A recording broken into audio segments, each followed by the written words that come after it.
Bueno, entonces vamos a continuar, vamos a hacer la segunda parte, ya concretamente el panel, donde vamos a trabajar con los 3 asesores que nos acompañan, algunas preguntas que fueron previamente con unas temáticas conocidas por ellas, otras que surgirán de todas maneras, que surgieron de la presentación que ellos nos hicieron, y también los invitamos a ustedes a que si quieren hacer sus preguntas, vamos a estar, Tatiana está atrás, ella nos va a ayudar entregándoles unos volanticos para que ustedes puedan formular su pregunta.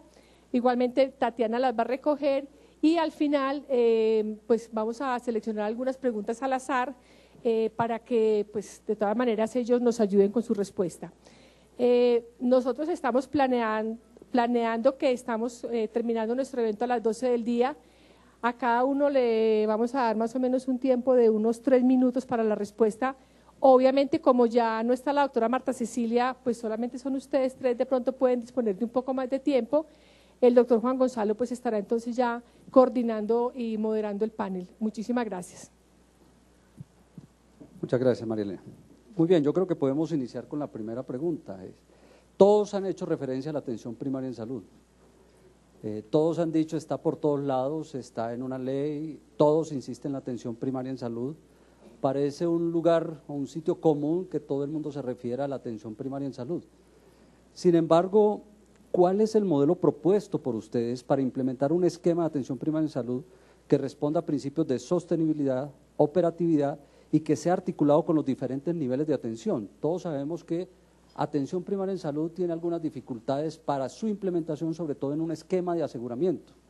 La pregunta es entonces, ¿cómo van a hacer eso? ¿Cómo lo van a implementar? Sobre todo en un país que tiene una descentralización que a su vez también tiene complejidades, y que nos citen algún referente que hoy ejerza bien esta estrategia. Podemos iniciar con la doctora María Luisa. Gracias, Juan Gonzalo.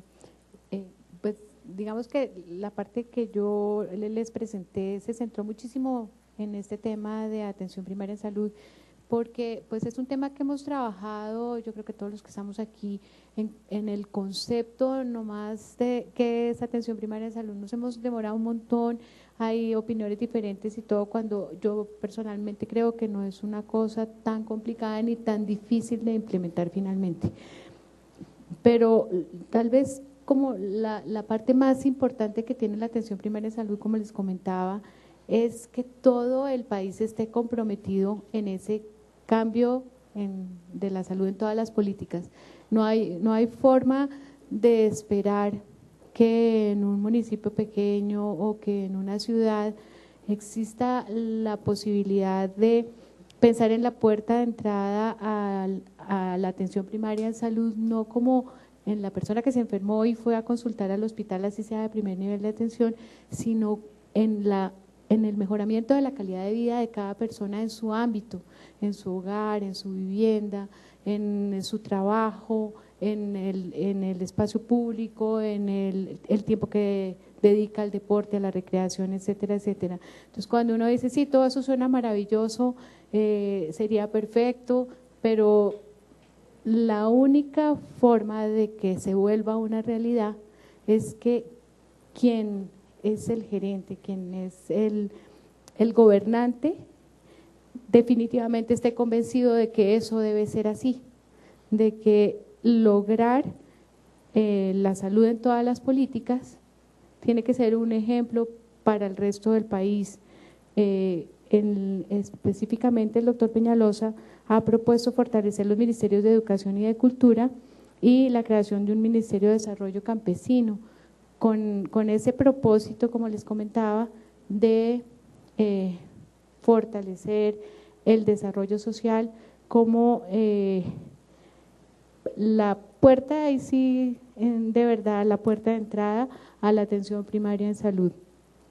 Nos sobra, como tú lo decías, la atención primaria en salud no es, y todos sabemos, la atención de primer nivel, sino es integrar todas las necesidades en salud y en bienestar de una población.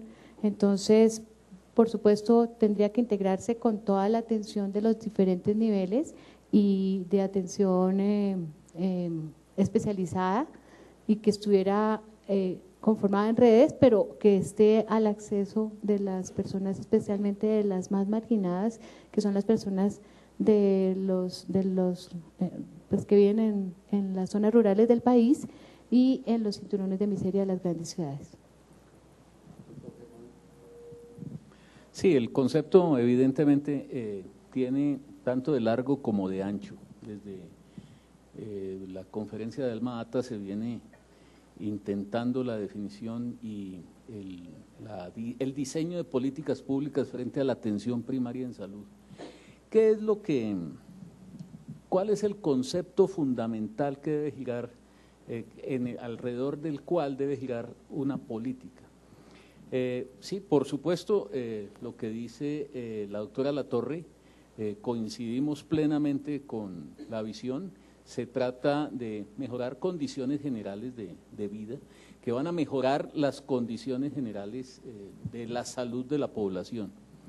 Por supuesto, depende también de las poblaciones, de los grupos etarios, de la presencia de diversas patologías en diversas regiones, el énfasis que se le dé a la atención primaria en una u otra región. Esto quiere decir que hay que regionalizar o darle más énfasis en ciertas regiones a algunos aspectos de la atención primaria en salud que a otros. Es distinta la ciudad que el campo, eso es un hecho obvio. Otra cosa distinta son los niveles de atención. Nosotros pensamos que el acceso al sistema debe darse desde la visita en casa que se hacía con las antiguas promotoras de salud, que ese es un esquema que bien vale la pena rescatar, que tiene unas funciones bien importantes de llegar a los escenarios. La ciudad de Bogotá viene haciendo unos esfuerzos interesantes, está diseñando unos modelos de llegar a los hogares. En primera instancia tuvo unas dificultades importantes porque no eran equipos que eran resolutivos. Entonces, cuando el equipo detectaba algún problema, remitía a los servicios y congestionaba más la prestación de los servicios institucionales de primero y segundo nivel. Estos accesos primarios a las poblaciones deben darse con cierta capacidad resolutiva por parte de los agentes. Y en ese sentido rescatemos un poco también la visión que se tenía anteriormente de llegar a los hogares, y el ejemplo de Bogotá es interesante, ya que usted dice que pongamos algunos ejemplos. Yo tuve la oportunidad de ejercer como diplomático en Suecia y países nórdicos, y allí yo vi cómo se le llega desde el punto de vista de las visitas de atención primaria a los pacientes a sus casas, independientemente de su estado de salud o de enfermedad. Se visita permanentemente a la gente. Al que es enfermo se lo atiende, se lo visita en los cuidados de casa que corresponden y se le hace seguimiento, por ejemplo, a pacientes deteriorados en sus medicaciones y en sus tratamientos y cosas así. En Corea también se hace seguimiento a los pacientes que tienen procesos de deterioro. Esto es que el Estado llega a través de sus distintos organismos locales a la presencia hogareña, donde se generan bastantes procesos de salud, por ejemplo, accidentes del hogar, que en Colombia afectan mucho.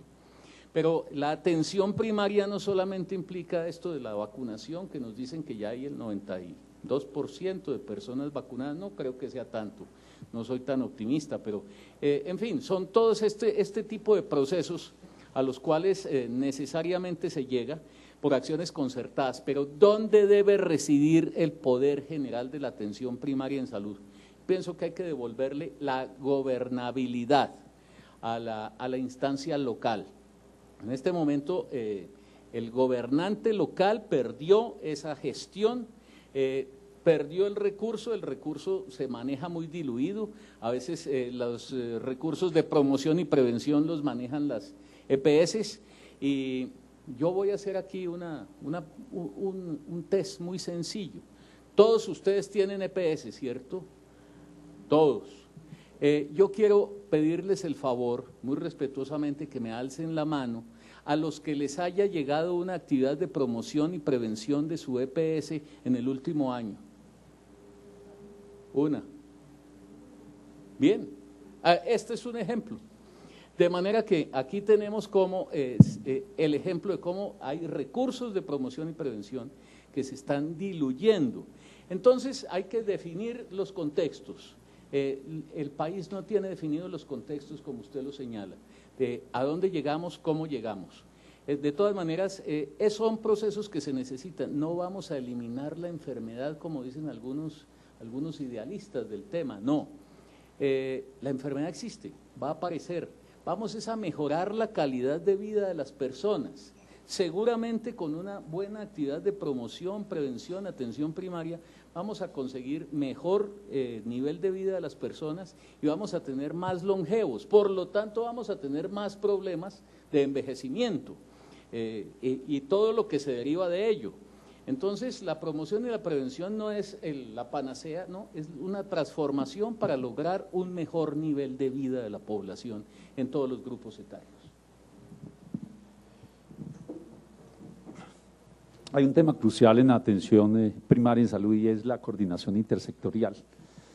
Y eso se logra en nuestro concepto con políticas de Estado, más que con políticas de gobierno de largo plazo, que le apunten a darle una institucionalidad y unos incentivos en los lugares adecuados, independiente del modelo, a efectos de que pueda entonces tener también ese incentivo económico por los resultados en salud y no por el tratamiento de la enfermedad. Desde el año pasado nosotros con el Centro Democrático y el doctor Oscar Iván venimos proponiendo el COMPES que actúe sobre los riesgos colectivos, dentro de ellos determinantes sociales. Probablemente existan más, independiente como lo llamemos, es un COMPES a nivel nacional que pueda aglutinar, que la concurrencia de políticas sostenibles con indicadores, con recursos hacia el futuro se pueda dar a efectos de mirar los impactos que se están generando. Yo creo que el Ministerio de Transporte, el INVIAS tiene mucho que decir al respecto, el Ministerio de Aguas, el Ministerio de Vivienda, el Ministerio de Salud, pues ni se diga, la política de bienestar familiar. Y eso se logra, si hoy hay unos COMPES, está el COMPES de seguridad alimentaria, hay COMPES sociales de distinto orden, está el COMPES de medicamentos. Pero otra cosa es articularlo sobre el Pareto, ¿cierto?, que nosotros pensamos y sobre los factores de riesgo que se tienen ahí. Yo creo que a nivel nacional sería un ejercicio muy interesante desde lo público y queda, y lo privado, entonces usted cómo lo articula. Ahí es donde viene efectivamente también el liderazgo local, las redes de protección social que plantea Oscar Iván Zuluaga me parece crucial, es rescatar los vigías, los promotores de salud, rescatar el papel de los padres, de la escuela de padres, rescatar las redes de protección de salud sexual y reproductiva. En el tema de salud mental pues hay mucho que decir, todas esas redes integradas para lo que se ha dicho, un manejo de gestión social del riesgo en cabeza de ellas, pero unos colectivos organizados, empoderados, capacitados, que no necesariamente pues tengan que ser, vuelvo y repito, el médico es muy importante, pero él no es el único, por eso hemos dicho deshospitalizar la salud, ¿cierto?, y desmedicalizar la atención médica. La puerta de entrada al sistema, la capacidad resolutiva deja mucho que desear, esa capacidad resolutiva de los profesionales en niveles primarios. Y aquí hay dos niveles básicos, más que hablar de niveles eso, o usted le resuelven a nivel extrahospitalario, o ambulatorio, o se lo resuelven dentro de un hospital. La idea es devolvernos hacia lo extramural, hacia lo… Y si se requiere, pues, ambulatorio, que no pase, la capacidad resolutiva del médico general podría ser del 80%, 80-85%, hoy no la tiene, las competencias no lo hacen. La carencia de médicos familiares es grande, el mercado los está absorbiendo de tal manera porque se está dando cuenta que es como le afecta o cómo le pega duro al tema de las frecuencias.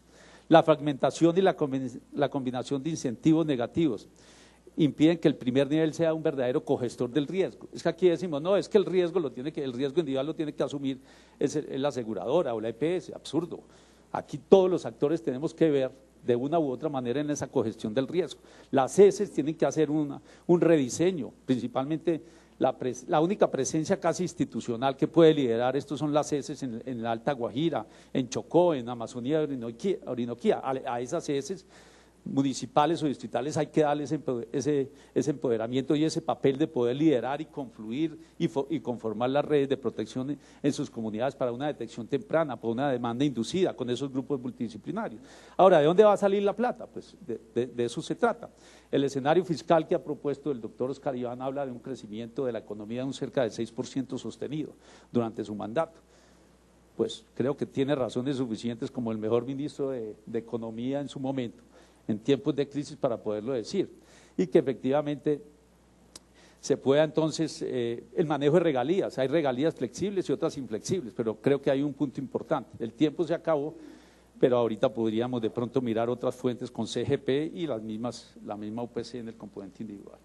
Doctora María Luisa quiere hacer un aporte adicional. Sí, yo estaba pensando precisamente en un ejemplo y quería contarles uno muy bonito porque cuando estuve trabajando en Naciones Unidas en Objetivos de Desarrollo del Milenio, tuve oportunidad de conocer San Onofre Sucre y luego cuando nace toda esta iniciativa de Cero a Siempre y la importancia de los 1000 primeros días y la atención integral a la primera infancia, etcétera, etcétera, yo me hacía la reflexión de que eso sí es posible, sí existe en algún lugar de Colombia, existe en San Onofre Sucre. Yo les estoy hablando del 2010 y no puedo jurar que todavía siga exactamente el programa como lo tenían en aquel entonces. Antes de ser Cero a Siempre, ellos ya tenían todo un trabajo de atención integral a la primera infancia, con promotores de salud que incluso eran voluntarios, ellos no ganaban ningún sueldo, cubrían absolutamente todo el municipio y tenían unos indicadores para seguimiento y una belleza de programa en el cual incluso, por ejemplo, los adultos mayores se encargaban de cuidar a los niños menores de 5 años por la tarde y de jugar con ellos. Miren, un programa lindísimo que se concentraba en vacunación, en disminución de la mortalidad por enfermedad de raíz aguda, en que todos los niños tuvieran registro civil de nacimiento y en toda la detección de la desnutrición. Entonces, por ejemplo, tenían centros de atención a desnutrición de los que están para los niños más, ¿cómo se llaman? Las casas donde los niños se quedan cuando están muy desnutridos y ya estaban terminando con esos cupos porque ya no llegaban a esos grados de desnutrición. Ya los grados de desnutrición que tenían eran mucho menos severos, entonces estaban trabajando era en desnutrición crónica y en otras cosas. Pero mi reflexión va a que tenemos Cero a Siempre, un plan de seguridad alimentaria y nutricional, atención primaria en salud, un montón de cosas que si uno las mira tienen las mismas metas. Finalmente queremos pues niños que estén bien nutridos, que haya una atención integral, que no solamente estemos hablando de la atención en salud cuando las personas se enferman, sino de cómo prevenir que se enfermen, cómo mantener la población sana y que hay posibilidad de lograrlo y creo que lo más importante y lo que se necesita es que haya voluntad para hacerlo. Ok, muchas gracias. Ok, bien. Simplemente mencionarlo porque hay que hacerle, digamos, un homenaje ahí al equipo de Luz María Gudelo en Antioquia. Ella ha logrado, porque dicen, no, es que no se puede. Ella logró que los recursos de la UPC en promoción y prevención para manejo de riesgo individual entraran a una sola bolsa. El CGP de los municipios igualmente concurriera, el CGP departamental para riesgos colectivos también que entrara en la misma bolsa. Indudablemente el tema del aporte territorial es muy importante. O sea, si esto quiere nacer de la base, desde la célula municipal, es obvio que el compromiso tiene que también salir ahí y yo creo que sería un buen inicio el poder entonces aglutinar todos estos recursos que hay para estos efectos de atención primaria en salud, ponerlos en esa bolsa y coordinarlos. Además, termino con la asistencia técnica que se está haciendo, o sea, las direcciones territoriales de salud deben hacer asistencia técnica sobre sus regiones y sobre sus subregiones para mejorar su desempeño con esta atención primaria en salud centrada en comunidades, en pacientes, en familia. El tema de Támesis es un tema puntual en el suroeste antioqueño, pero también juega un papel importante en términos de indicadores, de establecer líneas de base, acciones concurrentes y obviamente monitoreo sobre cómo es el comportamiento de esas y el impacto de esas intervenciones. Ok, muchas gracias. Colombia enfrenta grandes retos en el tema de salud pública, muchos de ellos originados en las grandes diferencias que existen entre regiones y entre grupos poblacionales. ¿Cómo piensan corregir las inequidades regionales de salud que aparecen identificadas en los análisis de situación de salud?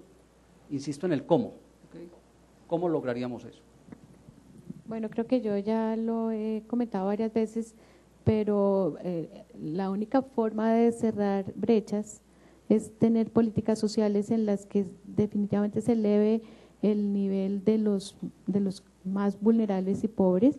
Y el doctor Enrique Peñalosa reiterativamente ha hablado de disminuir esas brechas, especialmente en las personas que viven en zonas rurales, con la creación del Ministerio de Desarrollo Campesino, y en las personas que viven en las cinturones de miseria de las ciudades, con un fortalecimiento y mejoramiento de las ciudades, teniendo en cuenta que cada vez la población va a ser más urbana y se pueden tener ciudades con mucha mejor calidad de vida. Sí, el tema de la integralidad de los servicios en distintas entidades a veces diluye la aplicabilidad de unas determinadas políticas. Yo pienso que sí debemos ser mucho más específicos en el tema de que la salud debe manejar el componente salud en sus escenarios, por supuesto con apoyos interinstitucionales, pero no podemos diluir las responsabilidades de salud en distintas instituciones. Por eso insistimos en que es necesario que el gobierno territorial reasuma el gobierno, la rectoría. Eso es un elemento fundamental para poder ejercer políticas en algún sentido. Yo aquí no vamos a prometer puentes donde no hay río. Es evidente que en las regiones donde la población es muy dispersa, pues hay unas condiciones difíciles, no se le puede colocar un hospital a cada pueblo, eso es obvio, eso es evidente. Allí se necesita un sistema de referencia y contrarreferencia muy bien integrado.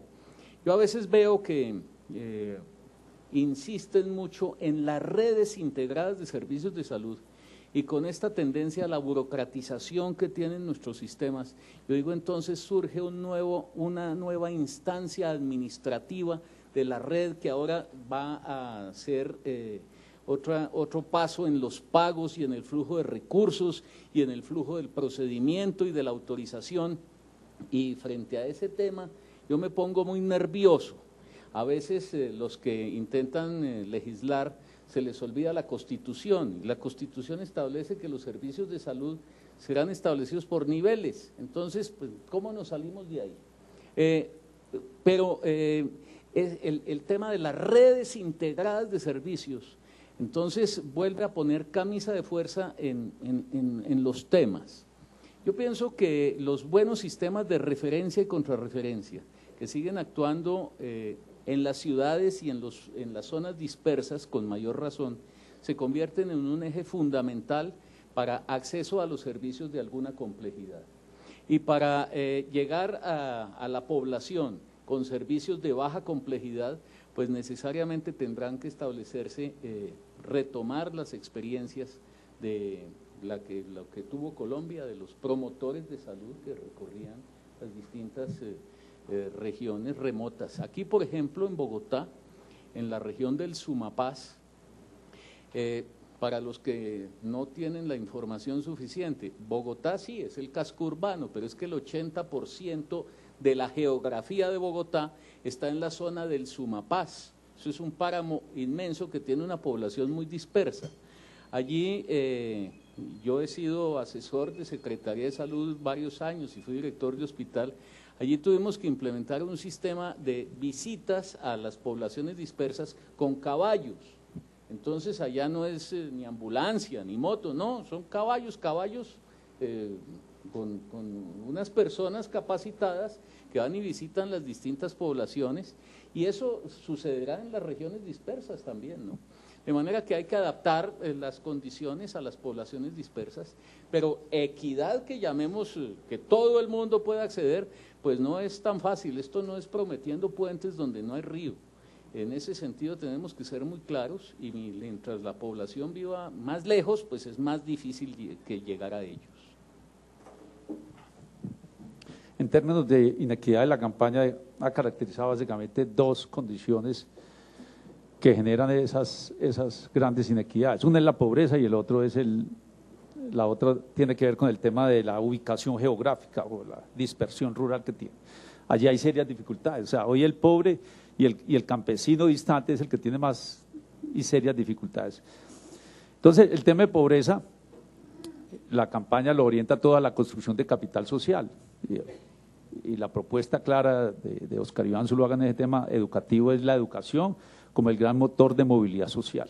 Pero para eso necesitamos que tener madres sanas, gestantes, la protección que les hablaba inmediatamente nazca el niño, las competencias iniciales, el desarrollo psicomotor, afectivo, que tiene el niño en esos primeros 5 años. Estamos hablando de esos 2.8 millones de niños que están entre 0 y 5 años, como ese desarrollo integral, garantizarles la educación, garantizar que sean ciudadanos respetuosos de los derechos humanos, bien nutridos, competentes, con competencias laborales y competencias ciudadanas. O sea, todo el tema de capital social como actuando sobre esas inequidades. Todos sabemos que el que tiene un mejor nivel de educación se empodera más de su derecho y lo hace respetar y probablemente lo defiende a toda costa. Sabemos que que estos pobres desde un pasaje ya les genera una barrera de acceso pues para poder continuar.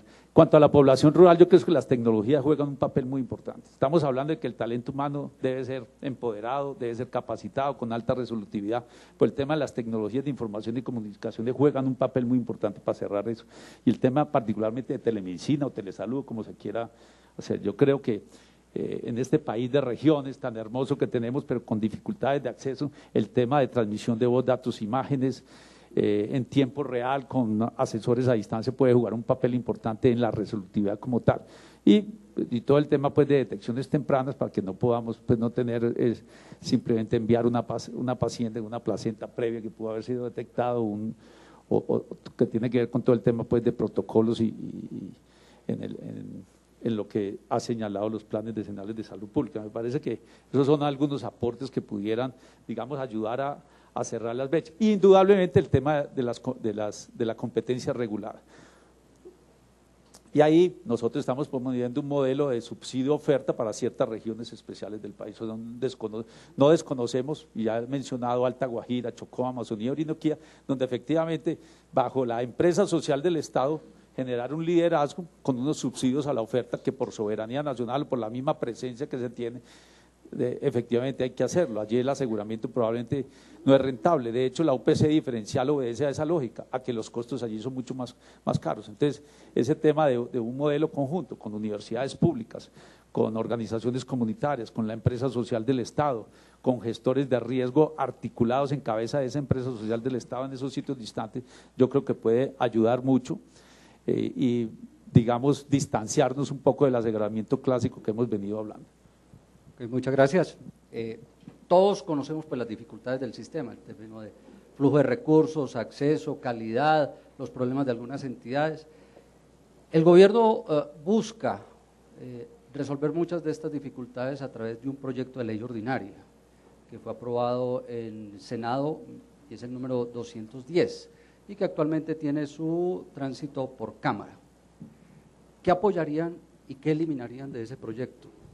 En el entendido de que entre los tres hay una propuesta que es radicalmente diferente y que quisiera que el doctor Germán Fernández nos ampliara un poco más, y es el de derogar la ley 100 como tal, y quisiera entonces que también nos ampliara un poco más eso.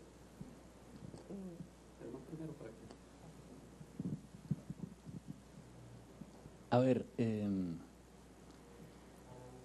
es que son dos temas muy gordos, entonces, y para 3 minutos no es posible. Empecemos de uno en uno. Entonces, vamos con la ley ordinaria.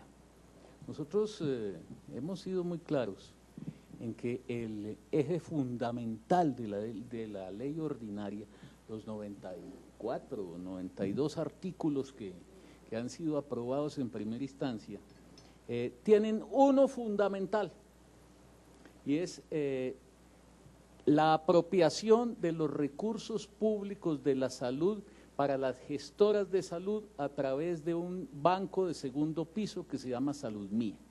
Tan es así que en ese fondo, en ese banco de segundo piso Salud Mía, los recursos que ingresan se asignan a las gestoras como parte de su ingreso propio. Es decir, el Estado se convierte en la tesorería y la caja de las gestoras de salud. Ese es el fondo. El ministro, ahora con los atafagos necesarios de toda esta época electoral, pues quiere quitarle todas las arandelas y entonces dice, eliminemos los 90 y tantos artículos que son tan polémicos, dejemos unos 20. Yo creo que él quedaría feliz con uno. Déjese Salud Mía y que los recursos de la salud queden a cargo de las gestoras. Con eso se quitan varios problemas. El primero de ellos es que la Contraloría siga vigilando los recursos nuestros de la salud por parte de las gestoras. Ese es un problema que en este momento a las EPS y a distintas entidades que manejan los recursos públicos de la salud les tienen más de 860 investigaciones por parte de la Contraloría. Es el único organismo que investiga qué pasa con la plata. Los demás dejan así, ¿no? De manera que ese articulito sería suficiente. Ahora, yo parto del principio de buena fe, sobre la base del principio de buena fe del Ejecutivo y del Ministro. Yo he mandado unos mensajes en estos días diciendo, es probable que yo me equivoque, entonces, señor Ministro, tenga la bondad y niega lo que yo estoy afirmando, que en ese artículo lo que se quiere es privatizar los recursos públicos de la salud a través del mecanismo de Salud Mía. Y he mandado y me han retuiteado esos tweets por todas partes. Por favor, niéguelo, porque yo puedo equivocarme. No ha habido negativa. Entonces, yo sigo esperando la negativa, yo tengo esa fe profunda. Esperemos que se dé. Entonces, por eso nuestro planteamiento es muy claro. Sí, el país necesita reforma, necesita aplicar muchas de las normas que en este momento están vigentes, necesita profundizarlas, la atención primaria en salud, aplicar la destinación específica de los recursos, para eso no hay que hacer reformas, que se llegue a una conciliación judicial de las deudas entre los hospitales y las EPS. Eso no necesita reforma estatutaria, no, si es aplicar las normas que existen. Hay muchas normas que existen que no se están aplicando por condescendencia, complicidad u omisión de la Superintendencia Nacional de Salud y la Rectoría del Ministerio de Salud. En ese sentido somos absolutamente claros. Entonces, que se aplique lo que hay, pues con eso ya avanzaríamos mucho. Pero por supuesto que creemos que el sistema necesita algunas reformas, pero no esta reforma que está planteando el ingeniero Gaviria. No, esa no es la que necesita el sistema de salud.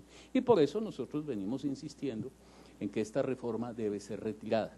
Ahorita están atafagados y van a sacarla, yo no sé cómo, vamos a ver qué pasa. Pero no es esta la reforma que nosotros buscamos. La segunda pregunta, que es derogar la ley 100. ¿Y por qué no la deja para la siguiente ronda? Bueno, listo.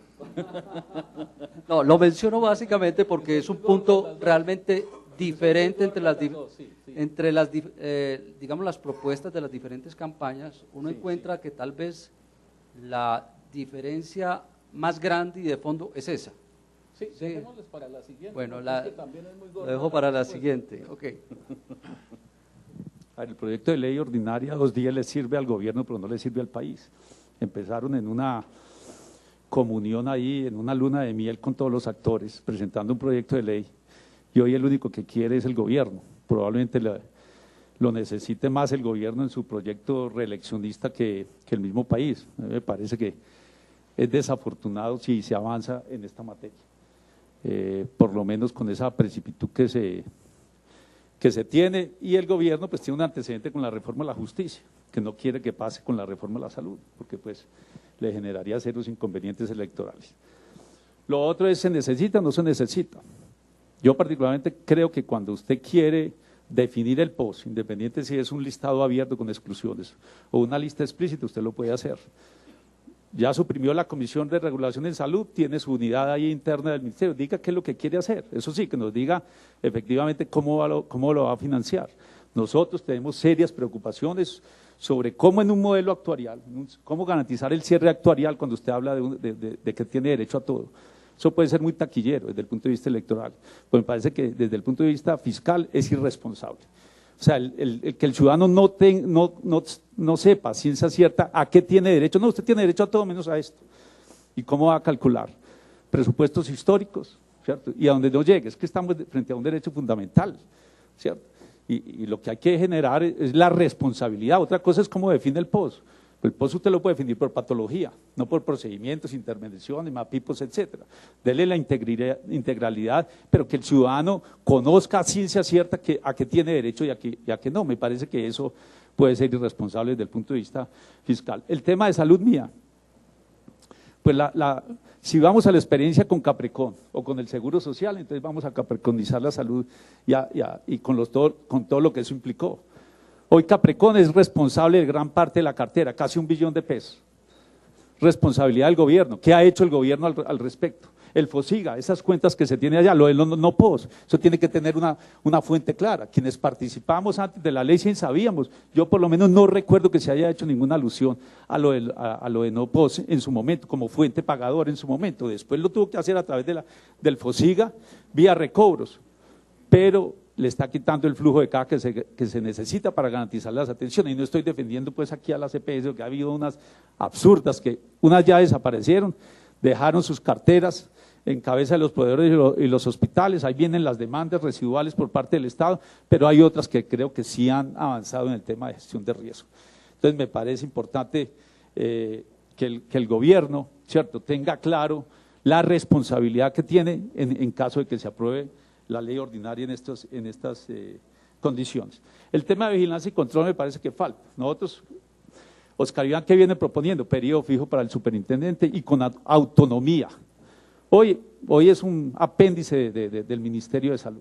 Yo creo que al doctor Morales hay que abonarle que viene en un proceso importante de reingeniería, ¿cierto? Pero todos sabemos de las competencias de los funcionarios al interior, no quiero descalificar, pero quienes hemos interactuado con algunos de ellos deja mucho que desear la capacidad técnica que tienen muchos de sus funcionarios. O sea, la meritocracia tiene que hacer parte de un organismo de control que tiene que ser fuerte y con una depuración clara de aseguradoras. O sea, con 64 aseguradoras esto sigue siendo bastante complicado de manejar. Y toco el tema final, con eso termino, el tema de las empresas sociales del Estado. Lectura errada que le hicieron a la ley 100, que todo prestador de servicios públicos debería convertirse en una empresa social del Estado. Y se lo hemos propuesto al gobierno, al ministro en reiteradas ocasiones. Es hora de tomar decisiones en el contexto de redes, el papel que van a jugar las empresas sociales del Estado, o sea, las fusiones, las liquidaciones, que se deben hacer a partir de empresas sociales del Estado, creo que juega un papel importante. Yo tengo una experiencia propia de que nos opusimos rotundamente a excindir a Metrosalud, que tenía 56 puntos de atención en Medellín en su momento. Bogotá sí lo hizo, tiene 22 o 24 empresas sociales del Estado. Pues mi paso por Capital Salud, tengo que decir que no actúan en red, actúan de manera separada, no ayudan a cogestionar el riesgo y muchas de ellas se limitaron a facturar servicios y no ayudar a todo el tema de gestión de riesgo.